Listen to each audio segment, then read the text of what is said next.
from the prayer chair. It's still Lent. Lent goes on such a long time, doesn't it? I've been talking to you about the traditional ways of practicing Lent over these several weeks. I've talked about prayer.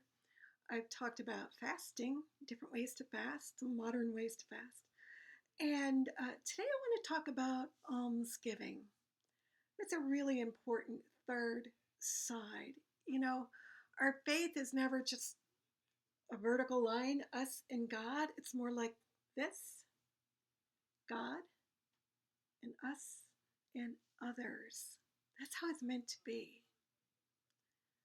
So the third tradition in Lent is almsgiving.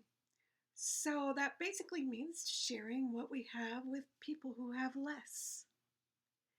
And we have a couple particular ways that you can do that right now. The first is our mission project, Church World Service Gift of the Heart Kits. So because of COVID, we're not doing it in our usual way, but everyone at home is invited to fill a gallon Ziploc bag with personal hygiene and health items. There's an article about it in this newsletter, so you can get the details.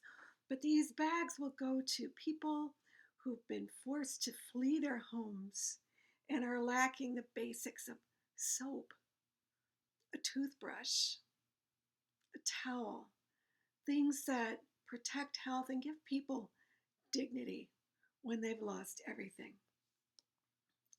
The other thing you can do, if you have sturdy paper bags, grocery bags, is please drop those off at St. Thomas. There's a plastic bin by our back door, and the reason is that the Bethel Community Food Pantry is now giving away pre-packaged bags. You know, and before the pandemic, everybody would come in and shop, and they would have their own bags, etc.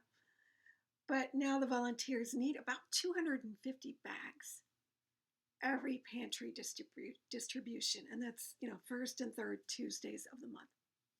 So if you have some sturdy paper grocery bags, please bring them to St. Thomas. Just go to our back door and drop them in the plastic bin.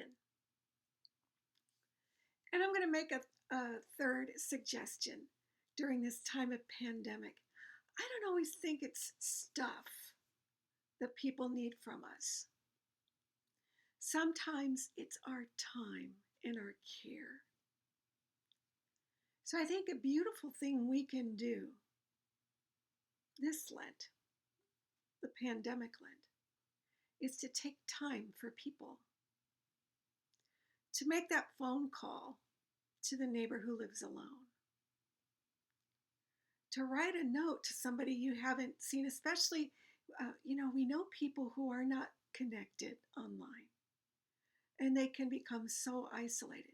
Just write a note to that person. It's a little different from a phone call. With a phone call, you get that immediate social connection. But, sometimes when somebody is lonely or sad and they get that note, they hold on to that. And they can read that again and again. So those are 3 ways we can practice almsgiving this Lent.